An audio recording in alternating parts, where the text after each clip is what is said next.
I'm just trying to think back to when we had the idea for doing this piece of work. Where did this come from, Chris? Why were we feeling passionate about doing this? I think it was about 2 years ago, and we were excited because we'd had that first World Congress in Genetic Counselling, I think, which to me was a magnificent thing. The first World Congress. I think you should be very proud of yourself and your role in getting that to happen. And it was an event where, for the first time internationally, a sort of club of genetic counsellors came together to talk about what they were, what they did, how they got there. And it made me reflect a lot on the history in the UK and how, in a sense, we got here to where we are today. I was very conscious that the people that I started with in genetic counselling were all of a certain age, a certain vintage. Many of us have retired or planning for retirement. And there are stories to be told. And, you know, the time to get those stories will run out, or the recollections will fade, or, you know, the current narrative will overlay an original narrative. And I think we were talking probably in appraisal or something like that, one-to-one. And you said something like, well, you just look so excited talking about this. Why don't we do a bit more, essentially? It feels like it's a legacy piece as well, because you personally have had so much a part to play in the journey of the profession, and I know you're thinking about retirement, and you're thinking about the next stage in your life, and it feels as if there's a moment where we've just got to capture this for prosperity and try and remember what the journey is, because collectively as a profession we've come so far, and it's just built and built and built and built, and we hadn't had anybody asking us to document this, so it was a case of let's just try and do it ourselves. Yeah. And the history of medical genetics has been documented to a certain extent. Peter Harper's work that he did, and genetic counsellors feature in that, but Peter always said, you know, that's not the story that he could tell. It needed to be other people that told it. And I think at the moment, why now? We're at a transition point. We're actually at a tipping point where, as a profession and as a health profession within a group of other health professionals, we're all working out how we're going to manage this genomic medicine. Whatever it exactly is, but it certainly has a very high priority internationally. It's not just in the UK. And it's bringing incredible change very quickly. And of course, the really it's not amazing, challenging thing about what we started to do was I envisaged I'd be going around the country having cups of tea with a few old friends. And of course it wasn't like that because of the pandemic. All the interviews to date were done over Zoom. So it's just wonderful being able to meet you face to face. Yeah, absolutely. And have an actual conversation. Are there more people that you want to interview? Not for this film, no. There are hundreds of people out there. So could you summarise the process and who it was that you've interviewed and why you picked them, and tell me more about how that went?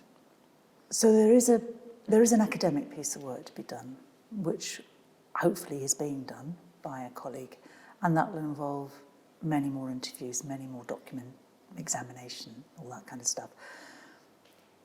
This is in this short film, and also in the people I selected to interview, really, it was not representative. It was opportunistic in a sense. My starting point was some of the people who met together in a small hotel in London for a weekend and wrote the registration process. And that was my starting point. To just go and talk to them about how they got into this world, what their motivation was for working for professional regulation. And then I picked some other people who talk to specific aspects of the history of this, of the timeline. It's only a very small number of people, so as I said, it's not representative. Many names are mentioned in the full films and the full transcripts, and the many names are not mentioned are also vital in this journey. So, yeah, as I said, it's a partial view. And so have you found that your recollection aligns with other people's recollections of the process? Because it's quite interesting trying to look back or think back 20, 30 years. I think it does to a certain extent. The timeline's very woolly. Yeah. Actual years, when actual things happened. There's significant events that we all agree about. There's disagreement about who was actually at each significant event. In that, recollections are, well, you were there. No, I wasn't there. That kind of thing. And there was, our lives went different ways, so we dipped in and out. And I spent a period of time doing my PhD and postdoc and away from clinical practice, and I wasn't so involved then. Somebody like Lauren Curzon-Storer was very involved in the early days in setting up the master's program and a great leader, but then wasn't so involved in the professional regulation stuff. So people were dipped in and out and got involved in different bits of it. Yeah. Although you say that, so when I joined the board, I remember bringing in Lauren specifically to write the original overseas registration guidelines. And there was a group of us, including Jen Wiggins and, oh gosh, I can't now remember, but Lauren was pivotal in that, in bringing a voice from what it was like to complete a master's in America and go through the certification process there, and what an equivalence might look like in the UK. So it's my recollection of the regulation bit, I suppose, was her contribution to. So thinking back to when you joined the profession, how did you get into genetics specifically? What were you up to when that became? So I was a nurse. Yeah. And I guess the majority of people in the profession were nurses then. 20, 30 of us, that was all. Had already formed a grouping called Genetic Nurses and Social Workers Association. There was one social worker and a few genetic nurses. So really that was the first organised group. And I think that was where this whole thing grew from. And at the beginning, a concern of that group was, because there was a critical mass, these were new roles, it involved tasks, knowledge, competencies that weren't part of nurse training. And we recognised a need for standards, for saying that if you come in to do this job with patients, to do it safely, to do it well, you need this level of knowledge. I mean, my training in genetics was turning up at a desk with 2 textbooks on it. Yeah. And then 2 weeks later, going out and taking family trees. That was my training in genetics. And of course, what you have to remember in I think it was in the late 80s, 89, 88, 89, there was no internet. No. There were no computers. Yeah. We worked off textbooks. Yeah. We worked off textbooks. So I had Harper's Practical Genetic Counselling, I don't know which issue, but 3 or something, or 2. It wasn't 1. And you'd get a referral and you'd be asked to go and do a home visit, and you'd just be rifling through the pages, looking for empirical recurrence risks, or how do I explain a translocation? Yeah. Or what on earth is Emery-Dreifuss muscular dystrophy? Yeah. You couldn't go and Google it. It was genetic counselling also, perhaps not as we know it. It was written by a clinical geneticist for a medic to be thinking about the clinical context and the risk information. Yeah. And genetic counselling was still part of medical genetics practice, and certainly in some countries in Europe, it is practiced by medical geneticists. Genetic counselling as a profession doesn't exist still in many countries in Europe. And it's not something that nurses would do in many countries in Europe, whereas I think in the UK, with the new developments in genomic medicine, nurses are taking some aspects of genetic healthcare into their practice. But I think the work we did over the years set up a framework for thinking clearly what delineates a genetic counselling practitioner from genetic counselling as an activity. And so where were you right at the beginning? Was this in Southampton? Southampton, yeah. And how many genetic counsellors or genetic nurses were there then? I was part-time. There was somebody on maternity leave, so there was her maternity replacement, that was it, 1.5. Wow. And there was an academic geneticist, one registrar, part-time registrar, and a clinical assistant, that was it. That was the whole of the genetic service for Wessex. So Hampshire, population Dorset of and the Isle of Wight, 4 million. 4 million population, yeah. It was a very specialised, rarefied activity. And what did you specialise in, or were you doing everything? My first job was it was when the Huntington's gene had just been mapped, and I was specifically employed to go and see families who were at risk of Huntington's disease to talk about the possibility of predictive testing. There were no genetic tests, really. There was chromosomes, there was making syndrome diagnoses by looking at people, which was not a genetic counsellor's role and still isn't in the UK. And there was what we would call linkage, tracking, mapping genes and tracking them through families. That was it. So we did very little apart from counsel, apart from talk with people about their genetic risk, what it meant for their children, what limited reproductive choices they had. Yeah. So the GNASWA, Genetic Nurses and Social Workers Association, was this sort of organising body. And so they got together I can't remember what it was called, competency group, or role and practice of genetic counsellors, to define what people were doing. And I can't remember the exact dates, but in the early 90s, of course, Manchester Genetic Service made the very clever decision to appoint an American genetic counsellor, Lauren, who came with a different preparation for practice, a different model, and who, fortunately, I think, for the way we developed in the UK, had trained in an institution where counselling and sort of a psychotherapeutic approach was prevalent. And so she brought her knowledge over, and with the support of the genetic service in Manchester, set up the first master's programme in genetic counselling in the UK. So was that Di Donnai who pushed that forward? It would be working with Di Donnai, yes. Yeah, I don't think who the other consultants were, And then quite quickly afterwards, Cardiff set up a master's programme. So we had 2 master's programmes preparing people for genetic counselling practice. And then we had the existing workforce from a variety of groups, some of whom, mostly nurses, some of whom wouldn't have had degrees. My nursing qualification was not a degree-level qualification. I did a degree after nursing. So we had these 2 groups of practitioners coming out. One group with a master's qualification, but limited clinical experience. Another group with a variety of academic qualifications, but with lots of clinical experience, so mostly nurses. But they were coming to do the same job, and they were coming to be competent. They were doing the same job, so they needed the same skills and competencies. So that really was the motivation behind trying to set up standards for practice, but then eventually a professional regulation framework. The ambition was always originally statutory regulation. Wow, even then? Back then, in yes. the late 80s? Yeah. Gosh. Yeah, that was the ambition.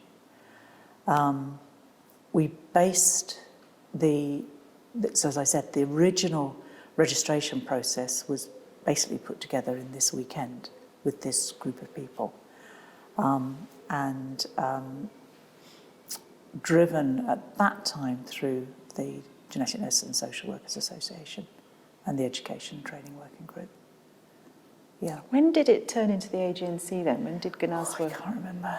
It was challenging. The loss of the genetic nursing was very painful for some people. There were endless debates on whether people should be called genetic counsellors or genetic associates or other things. But it was a debate that really probably had to be had because this registration process had to be called something. And It was called Genetic Counsellor Registration, but it was the Genetic Counsellor Registration Board was the eventual structure. Yeah, was but set up. so I think, I'm just thinking about AGNC, so Gnaswa to AGNC, AGNC kept nurse in the title, wasn't it? Because it was genetic nurses and counsellors. Yes, and well, Gnaswa was a very silly name anyway. Yes, I remember. And then John, John Byrne. John Byrne, yes. Said, Yeah. is that what you're going to call yourself? Yeah. It's like, Yeah.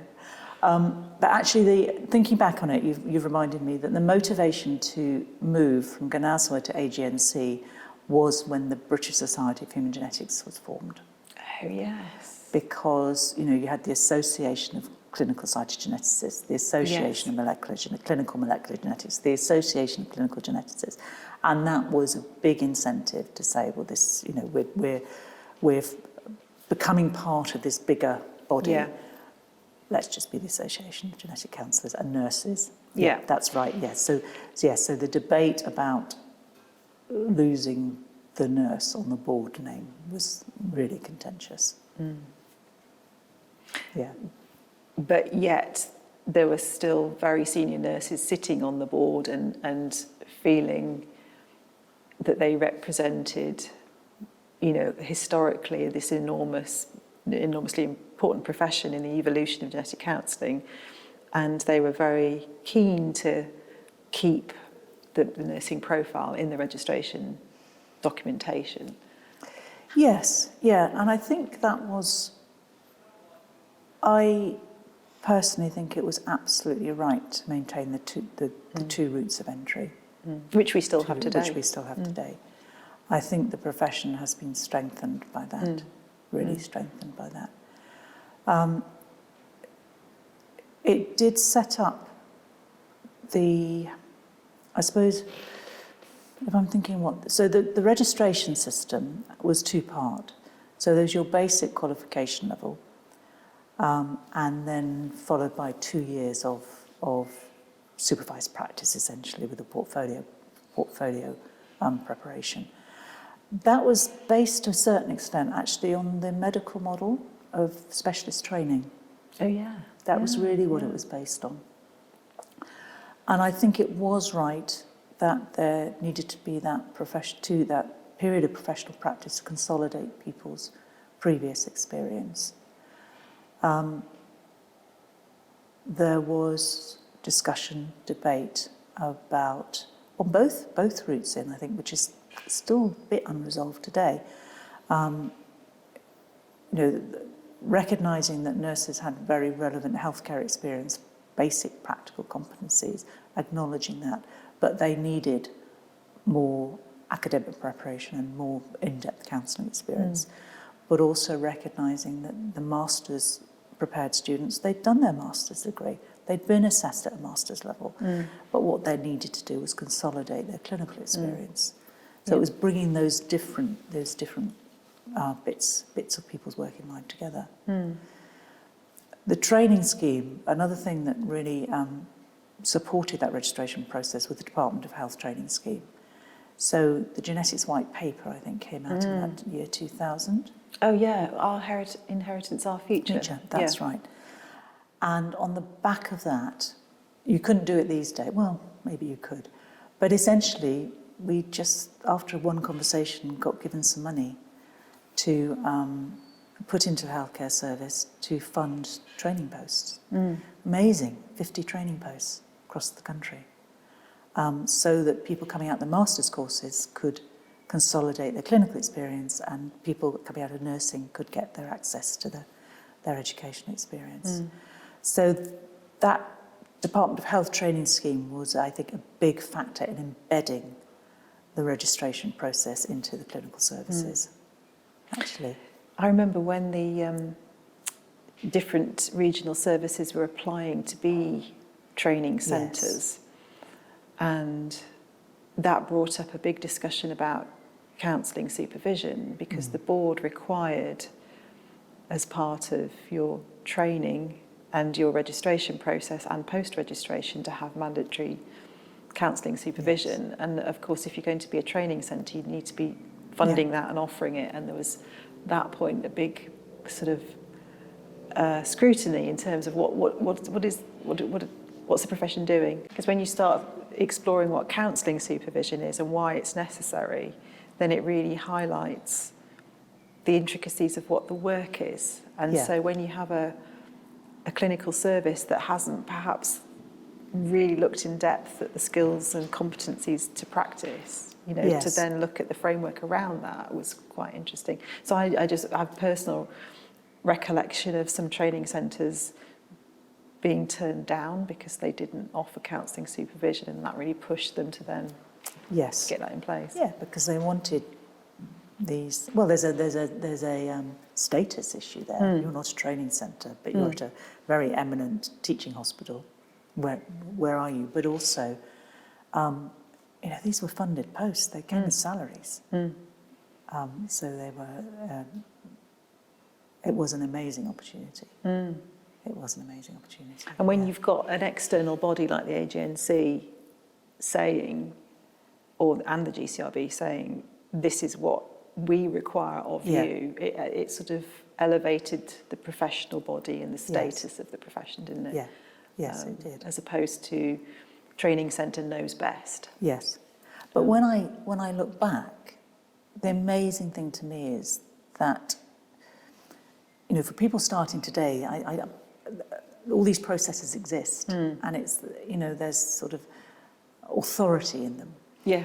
You know, we just wrote them down on a bit of paper and thought, well, that sounds like a good idea. Yeah, it was, wasn't it? Yeah.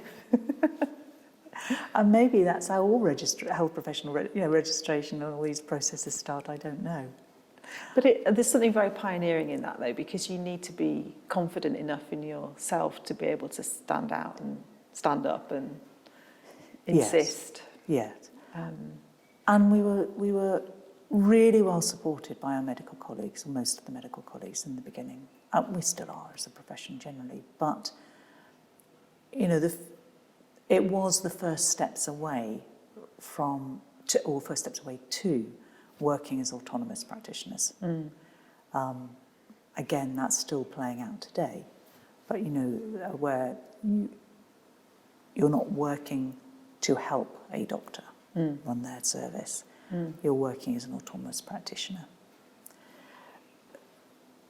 I'd forgotten this next bit, but it came out in some of the interviews, was another important factor in this, and again, the AGNC were very integral to this, was the career structure.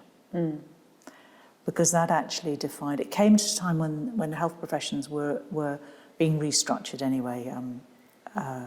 You know, there were pay scales being put in, which were across all health professionals, apart from the medics, medically qualified people and dentists, which set, you know, if you have a job banded at this level, you're expected to have these competencies, so Agenda for Change. I remember that, And I think, again, because of the early work and because of the desire to develop as autonomous practitioners, we were already, many of us were already working at a relatively senior level in terms of pay scales that would be also applied to nurses, psychologists, physiotherapists. So once you've made that step, it then becomes, well, what's the next step? How do we say how people become more senior? And developing a career structure that was aligned to an existing pay structure was also very important, really important.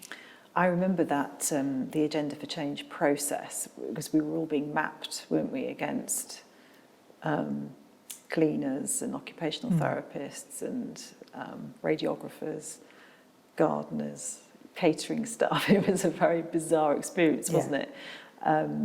In terms of knowledge, skills and framework, knowledge, skills, framework. And I remember the GCRB was doing work on exactly what would a Band 7 be doing exactly in terms of emotional impact of their work, you know, master's level training or and the first mapping was very good for genetic counsellors, wasn't it? I think we came out really strongly. Lots of very sort of senior positions, Band 8s, weren't there? And I think we were very lucky. I think we came out really well. It was, it was almost a coincidence because there'd been a sort of previous pay scale for nurses, But I remember at Southampton, we argued that we had our own patient caseloads. Yes. And that drove it was the autonomous decision making Yeah. that drove where you were placed. Yeah.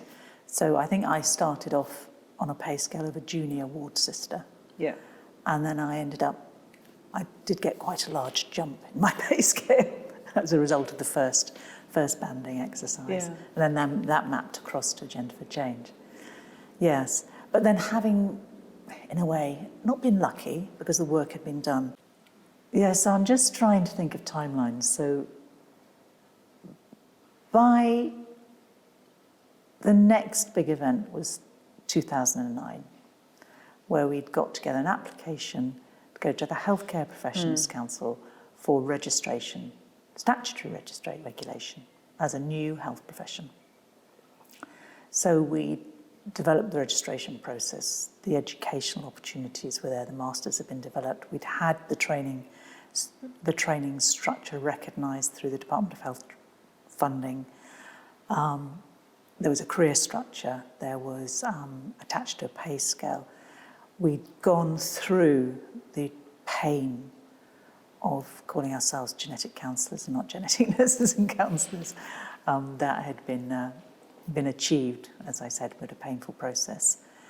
And we'd prepared this case. So we think I think that was in 2009. That was nearly 20 years after we'd first started, was it? Yeah, 15 years after we'd first started this process. And we were approved.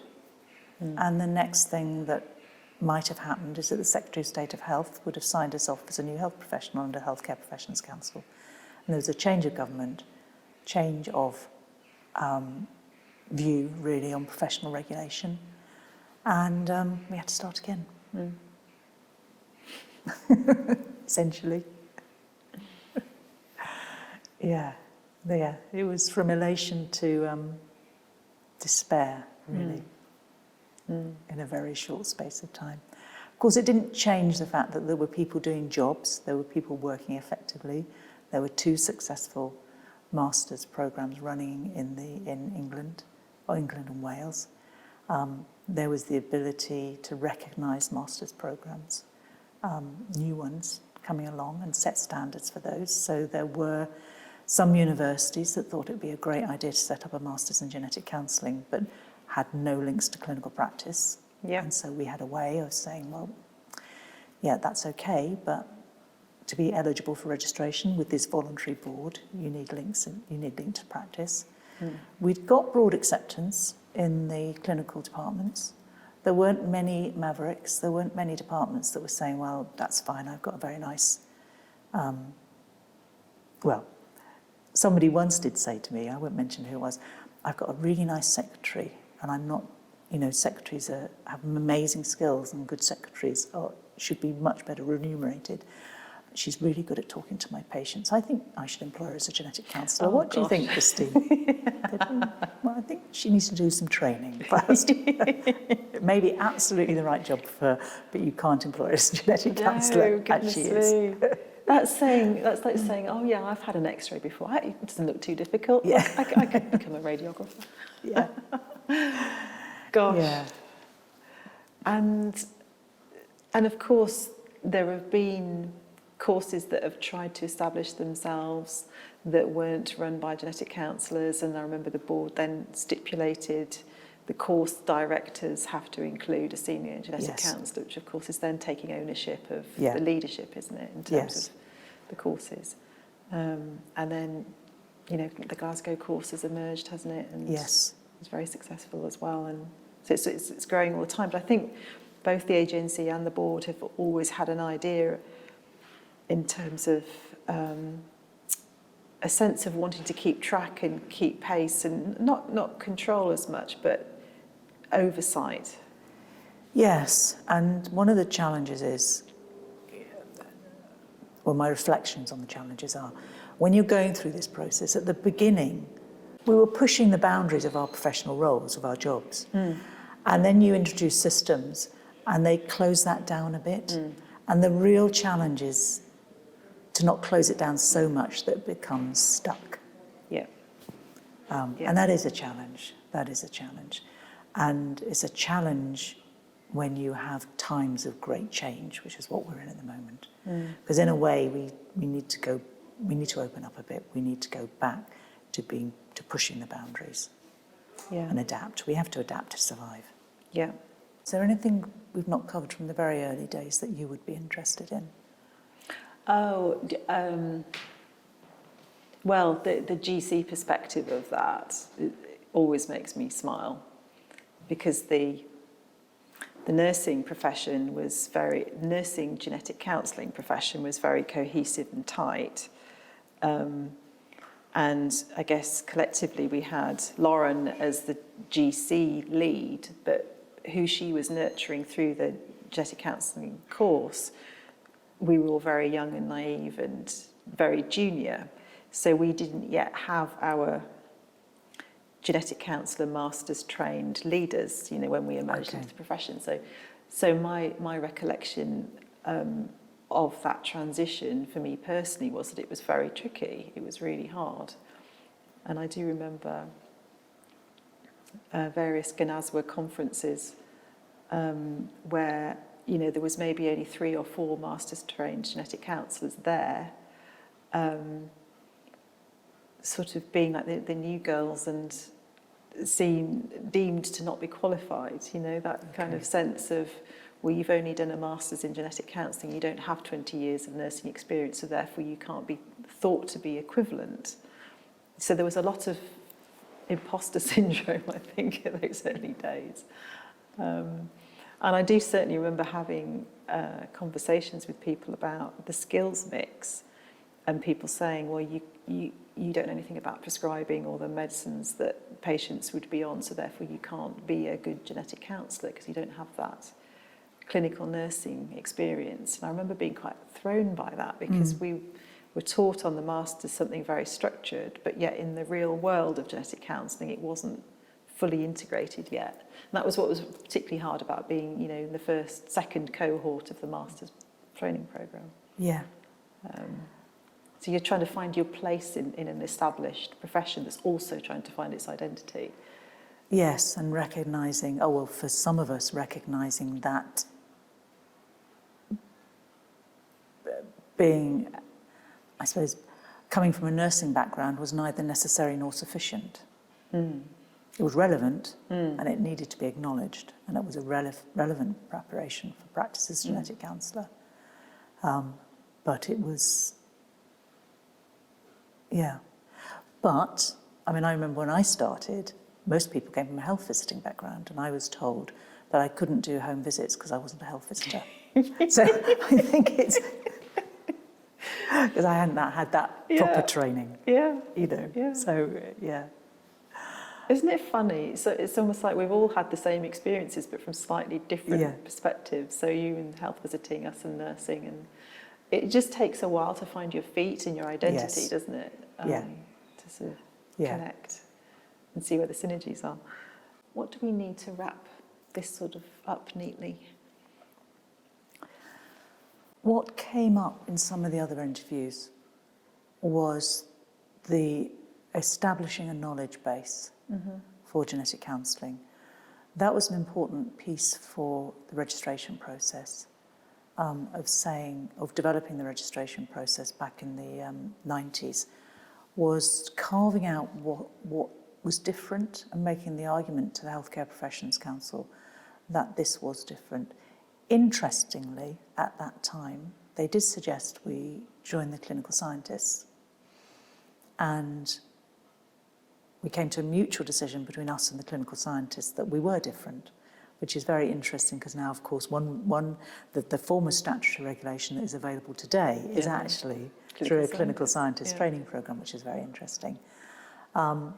We very early on established we were different. Well, we established that we were different. The nursing registration process wouldn't accept us at all.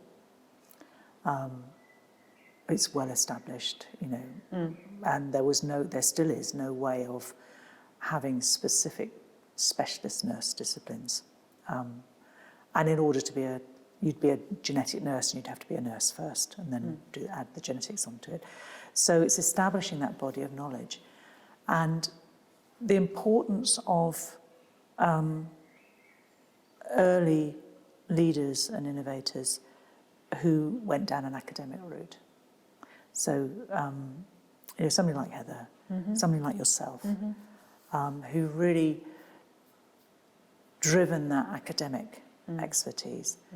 And for me, that's a really unfinished journey yet. It's not a journey I'm going to be part of now, but it is an unfinished journey. That makes me feel sad to hear you say that. I'm not going to be part of it. Well, I won't be, by part of it, I'll be in the history and the past of it, Well, you'll and always, hopefully help. you'll always be connected to Yeah, I'll always be connected. I'll always be connected, and I'll always be hopefully bringing people on. But I mean, you're absolutely right. Heather was such a pioneer in that. Yeah. And I remember when she got her PhD and also when she got her professorship. Oh my goodness. It was like, anybody could aspire to that. We've never had such role models before in our profession. And it was, when you see somebody who's achieved so much in academia, it's just such a role model, such an inspiration. And that has been for me, actually, in academia, and knowing that Heather had been able to achieve that. It's a trailblaze. Yeah. Absolutely. Yeah. And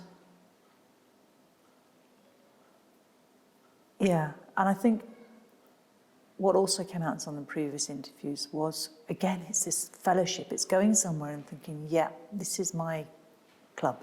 And certainly the early psychosocial aspects of genetics meetings in Europe were that. Yes. Even though mainly the research agenda was driven by psychologists and social scientists, mostly psychologists, it was a bit, these people are asking the questions that I want answers to, that'll help me do my job. So I think that was a very powerful thing. And it was, the standards were high there.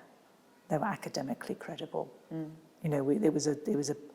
It wasn't saying, oh, you're just genetic counsellors or healthcare professionals. It was saying, the standard of research that's going to be presented should be of a similar standard that's presented at other scientific conferences. Yeah.